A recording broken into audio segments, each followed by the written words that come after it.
എന്നെ തല്ലണ്ടമ്മാവാൻ ഞാൻ നന്നാവില്ല എന്നൊരു ചൊല്ല് ഞാൻ LP സ്കൂളിൽ പഠിക്കുന്ന കാലത്തോട്ട് കേട്ടിട്ടുണ്ട്.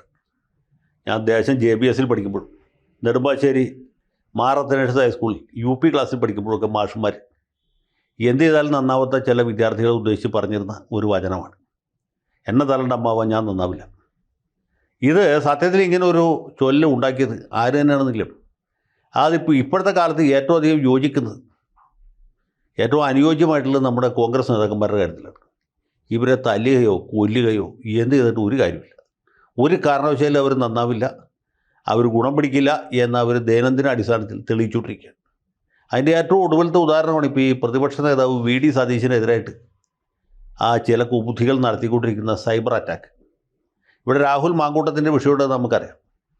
മാങ്കൂട്ടത്തിനെതിരായിട്ട് പല സ്ത്രീകളും ഒരേ സമയത്ത് ആരോപണം ഉന്നയിച്ചു.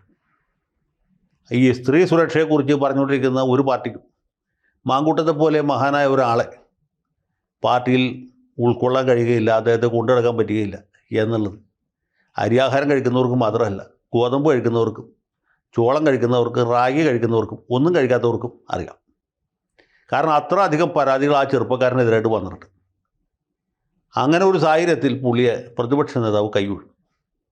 അദ്ദേഹത്തെ പാർട്ടിയുടെ പ്രാഥമിക അംഗത്വത്തിൽ നിന്ന് സസ്പെൻഡ് ചെയ്തു, നിയമസഭാ കക്ഷിയിൽ നിന്ന് പുറത്താക്കി. ഇത് അദ്ദേഹത്തിൻ്റെ വ്യക്തിപരമായ അഭിപ്രായമല്ല. ഇതേ അഭിപ്രായം പൊതുവെ അങ്ങനെ അഭിപ്രായം പറയാത്ത ജോസഫ് വാഴക്കൻ വരെ പറഞ്ഞു. കോൺഗ്രസ് പാർട്ടിയിലുള്ള വനിതാ നേതാക്കൾ എല്ലാവരും ഒറ്റക്കെട്ടായിട്ട് ആവശ്യപ്പെട്ടു.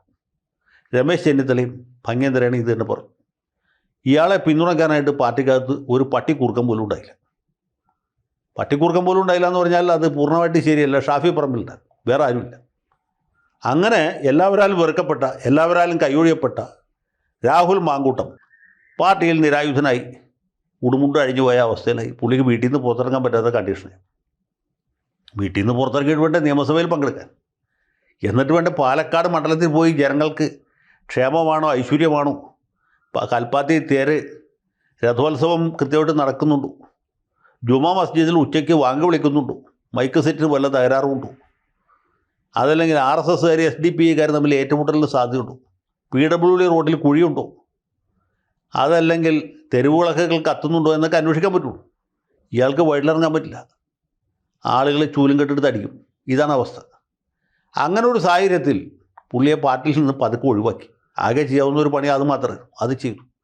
മാത്രമല്ല, പഞ്ചായത്ത് തിരഞ്ഞെടുപ്പ് പടിവാതിൽക്ക് വന്ന് നിൽക്കുകയാണ്. ഈ നവംബർ മാസത്തിൽ തിരഞ്ഞെടുപ്പ് പ്രഖ്യാപിക്കും, ഡിസംബർ മാസത്തിൽ തിരഞ്ഞെടുപ്പുണ്ടോ. അത് കഴിഞ്ഞ് ശ്വാസം വിടാൻ സമയമില്ല, അപ്പോഴത്തേക്ക് നിയമസഭാ തിരഞ്ഞെടുപ്പ് വരും. ജനങ്ങളിങ്ങനെ പിണറായി വിജയൻ്റെ ഭരണം കൊണ്ട് സഹികെട്ടിരിക്കുകയാണ്. ആദ്യം നടക്കുന്ന മുഹൂർത്തത്തിൽ, ആദ്യത്തെ മുഹൂർത്തത്തിൽ കൈപ്പത്തിയിൽ നോക്കി കുത്താനായിട്ട് മാർക്സിസ്റ്റുകാരും BJPക്കാരും വരെ തയ്യാറായി നിൽക്കുകയാണ്. കാരണം എന്ന് വെച്ചാൽ കാരണഭൂതൻ്റെ ഭരണം അത്ര മധുര മനോഹരമായിട്ടാണ് പോകുന്നത്. അങ്ങനെ ഒരു സാഹചര്യത്തിൽ എല്ലാ സാഹചര്യങ്ങളും ഒരുങ്ങി നിൽക്കുകയാണ്. അപ്പോഴാണ് കോൺഗ്രസ്സുകാരുടെ തനി സ്വഭാവം പുറത്തു വരിക. അവിടെയാണ് നമ്മൾ കോൺഗ്രസ്സുകാരെ നമിച്ചു പോകുന്നത്.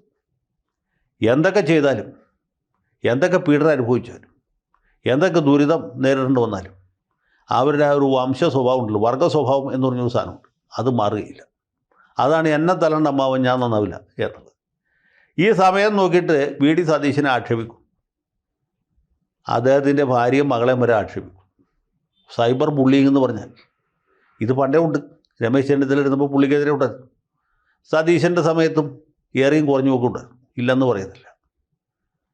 പക്ഷേ അത് CPMകാർ നടത്തിയതാണ്, അല്ലെങ്കിൽ BJPക്കാർ നടത്തിയതാണ്. ഇപ്പോൾ നടത്തുന്നത് ആരാണ്? ഇപ്പോൾ നടത്തുന്നത് കോൺഗ്രസ്സുകാർ തന്നെയാണ്. ഇപ്പോൾ CPMകാർക്കൊന്നും ചെയ്യേണ്ടതില്ല, BJPക്കാർക്കും ചെയ്യേണ്ട. അവർ പോലും ഇങ്ങനെ എന്താണ് ഇത് കണ്ട അന്തം വിട്ട് മാറി നിൽക്കുകയാണ്.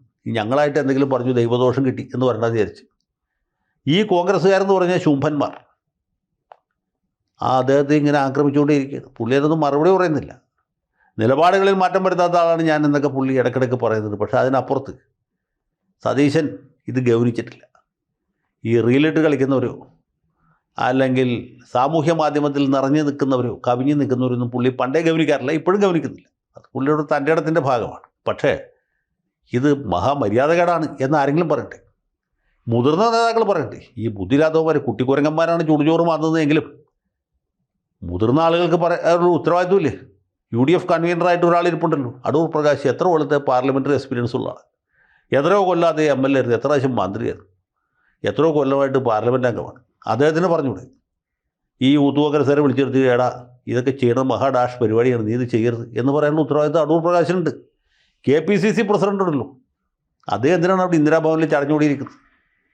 അദ്ദേഹത്തിന് പറയാൻ പാടില്ലേ? പറയില്ല. പിന്നെ രമേശ് ചെന്നിത്തലയുണ്ട്, അദ്ദേഹത്തിന് പറയാം, മുതിർന്ന നേതാവാണ്. മമതാ ബാനർജിയുടെ കൂടെ യൂത്ത് കോൺഗ്രസ്സിൽ പ്രവർത്തിച്ചിട്ടുള്ളതാണ്, അത്ര സീനിയറാണ്. ഇദ്ദേഹത്തിൻ്റെ കൂടെ യൂത്ത് കോൺഗ്രസ്സിലും KSUവിലും ഒക്കെ ഉണ്ടായിരുന്ന മിക്കവാറും ആൾക്കാർക്ക് ഇപ്പോൾ ഓരോ സംസ്ഥാനത്ത് മുഖ്യമന്ത്രിമാരായി, ചിലരൊക്കെ ഗവർണർമാരാകാനുള്ള പ്രായമായി. അപ്പോൾ പുള്ളിക്ക് പറയാം, ഇവരെയൊക്കെ വിളിച്ച് മാറ്റി നിർത്തിയിട്ട് ഈ വക പരിപാടി നടത്തരുത്, വളരെ മോശമാണ് എന്ന് പറയാം. പറഞ്ഞിട്ട് കേട്ടില്ലെങ്കിൽ പിന്നെ അടുത്ത പരിപാടി പിന്നെ ആലോചിക്കാം. പക്ഷെ ആരും പറയുന്നില്ല, ഒരു കുഞ്ഞും പറയുന്നില്ല. ആകെ വന്നിട്ട് പോയിട്ട് ഞങ്ങളുടെ Angamaly MLA Roji M. John എന്ന് പറഞ്ഞ ചെറുപ്പക്കാരൻ, ആൾ സുമുഖനാണ്, ഈ രാഹുലിനെ പോലെ തന്നെ അവിവാഹിതനാണ്. പക്ഷേ പെൺപിള്ളേർക്ക് ഇദ്ദേഹത്തെക്കുറിച്ച് ഒരു പരാതിയില്ല, അത്രയും മാന്യനാണ്. ഒരു കത്തോലിക്ക അച്ഛനാണെന്ന് തോന്നുന്നു, മോങ്ങണ്ടി. അങ്ങനത്തെ ഒരു മര്യാദക്കാരൻ പയ്യനാണ്. പുള്ളി മാത്രം ഇത് ശരിയല്ല, സൈബർ അറ്റാക്ക് ചെയ്യുന്നത് ശരിയല്ല എന്നൊരു അഭിപ്രായം പറഞ്ഞു. ഇനിയിപ്പോൾ അതിൻ്റെ പേരിൽ റോജിയുടെ നേർക്ക് വേറെ ആക്രമണം ഉണ്ടാവും എന്ന് ഞാൻ വിചാരിക്കും. അപ്പോൾ ഇത്രയും ഒരു അധപ്പതിച്ച ജീർണിച്ച നിലയിലേക്ക് നമ്മുടെ നാട്ടിലെ കോൺഗ്രസ് പ്രസ്ഥാനം അധപ്പതിച്ചു പോയി എന്ന് പറഞ്ഞാൽ, സത്യം പറഞ്ഞാൽ അത് പറയുമ്പോൾ എനിക്ക് സങ്കടവുമുണ്ട്, അനൽപമായ ലജ്ജയും തോന്നുന്നുണ്ട്. ഈ 9.5 കൊല്ലം മാർക്സിസ്റ്റുകാരുടെ ചവിട്ടും തൊഴിയും കൊണ്ടിട്ടും ഈ ഡാഷ് മക്കൾക്ക് ഇതിൻ്റെ ഒരു ഗൗരവം മനസ്സിലായില്ല എന്ന് പറഞ്ഞാൽ ഇവരെക്കുറിച്ച് എന്താ പറയട്ടെ? 3ാം പിണറായി സർക്കാർ വന്നിട്ട് ആ സർക്കാരിൻ്റെ കാലത്തും ഞങ്ങൾക്ക് പോലീസിൻ്റെ തല്ലുകൊള്ളണം എന്നവർക്ക് നിർബന്ധമാണെങ്കിൽ നമ്മൾ ആരും വിചാരിച്ചാലും രക്ഷയില്ല. അവർക്ക് കിട്ടാനുള്ളത് അവർക്ക് കിട്ടും. പോലീസിൻ്റെ അടി ഓട്ടോറിക്ഷ വിളിച്ചിട്ടാണെങ്കിലും നിങ്ങൾക്ക് കിട്ടും.